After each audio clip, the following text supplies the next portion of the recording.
गुल्ली बुल्ली और शॉन आज अपने पुराने दोस्त केविन के घर पर जा रहे हैं। गुल्ली बुल्ली को ऐसा पता चला है कि रात को कोई केविन के घर का गेट तोड़ने की कोशिश करता है, इसीलिए केविन ने गुल्ली बुल्ली को अपने घर पर बुलाया है। गुल्ली बुल्ली और शॉन आज केविन के घर पर रुककर देखने वाले हैं कि आखिर कौन केविन को मारने की कोशिश करता है।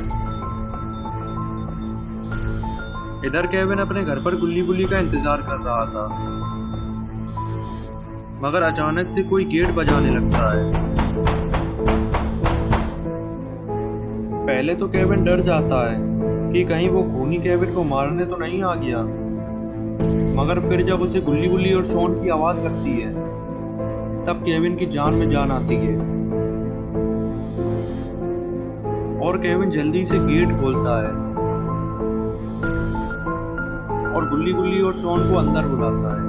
गुल्ली बुल्ली, शॉन और केविन चारों लोग बैठकर बातें करने लगते हैं। केविन कहता है वो खूनी अक्सर 12 बजे ही आता है, और ये क्या 12 तो बज भी चुके हैं, तो वो खूनी आने ही वाला है। जैसे ही केविन ये कहता है, बाहर कोई बहुत कस कस के गेट पीटने लगता है।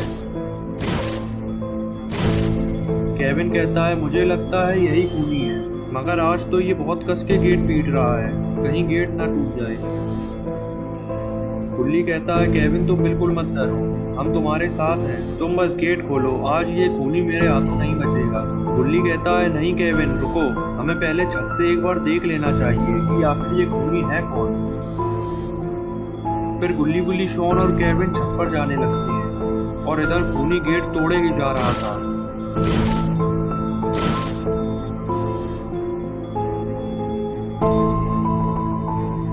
छत पर जाते ही बुल्ली देखता है आखिर ये खूनी है कौन, और बुल्ली जो देखता है उसे देखकर बुल्ली के होश उड़ जाते हैं।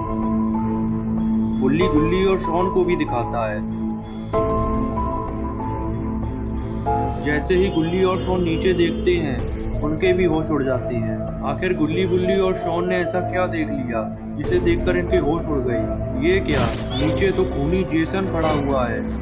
अब गुल्ली बुल्ली का क्या होगा। गुल्ली बुल्ली तो आज गलत जगह पर फंस गई। खूनी जेसन से लड़ना गुल्ली बुल्ली के बस की बात नहीं है। या तो यहाँ बाबा आ जाए या फिर ये गुल्ली बुल्ली का आखिरी दिन होगा। जेसन को देखकर गुल्ली बुल्ली और शॉन बहुत डर जाते हैं। गुल्ली बुल्ली को इस बात का अंदाजा नहीं था कि केविन को जो खूनी मारने की कोशिश कर रहा है वो खूनी जेसन है। डर के मारे गुल्ली बुल्ली को कुछ समझ नहीं आ रहा था कि अब उन्हें क्या करना चाहिए। इतने में शॉन कहता है खूनी जेसन हमारे पीछे नहीं पड़ा है, ये तो केविन को मारना चाहता था। खूनी जेसन हमारा कुछ नहीं करेगा अगर हम उसे केविन दे दें। ये सुनकर गुल्ली बुल्ली कहती है ये तुम क्या कह रहे हो शॉन, केविन हमारा पुराना दोस्त है, हम इसे कैसे दे सकते हैं। शॉन कहता है हमारे पास इसके अलावा कोई रास्ता नहीं है, अगर हमें खूनी जेसन से बचना है तो हमें केविन को देना ही होगा। गुल्ली कहता है शॉन तुम डर के मारे पागल हो गए हो, तुम्हें पता भी है तुम क्या कह रहे हो। गुल्ली बुल्ली शॉन की ये गुनगुनाहट जेसन सुन लेता है और ये सुनकर जेसन ऊपर देखने लगता है। जेसन ऊपर गुल्ली बुल्ली, शॉन और केविन को खड़ा हुआ देखता है तो जेसन ऊपर चढ़ने की जुगाड़ बनाने लगता है। इतने में शॉन की नजर एक रखी हुई सीढ़ी पर पड़ती है तो शॉन गुल्ली और बुल्ली को बताता है कि वहां पर देखो एक सीढ़ी रखी हुई है। शॉन ये भूल जाता है कि जेसन उसी की तरफ देख रहा था, और शॉन जैसे ही सीढ़ी की तरफ इशारा करता है तो जेसन को वो सीढ़ी दिख जाती है और जेसन उस सीढ़ी की तरफ बढ़ने लगता है। शॉन की इस बेवकूफी से जेसन को ऊपर चढ़ने का रास्ता मिल जाता है।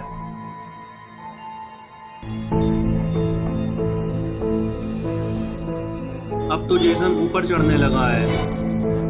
बड़बड़ाहट में शॉन को कुछ समझ नहीं आता है और वो केविन को पकड़कर नीचे धकेलने लगता है। गुल्ली बुल्ली शॉन को रोकते हैं मगर शॉन तो जैसे पागल हो चुका था। गुल्ली को गुस्सा आ जाती है और गुल्ली शॉन को तमाचा मार देता है। इधर जेसन आधी सीढ़ी चढ़ चुका था। गुल्ली बुल्ली, शॉन और केविन की धड़कनें बढ़ती ही जा रही थी, यहाँ तक कि केविन तो नीचे भी कूदने लगा था, मगर गुल्ली बुल्ली ने किसी तरीके से उसे रोक लिया। अब गुल्ली बुल्ली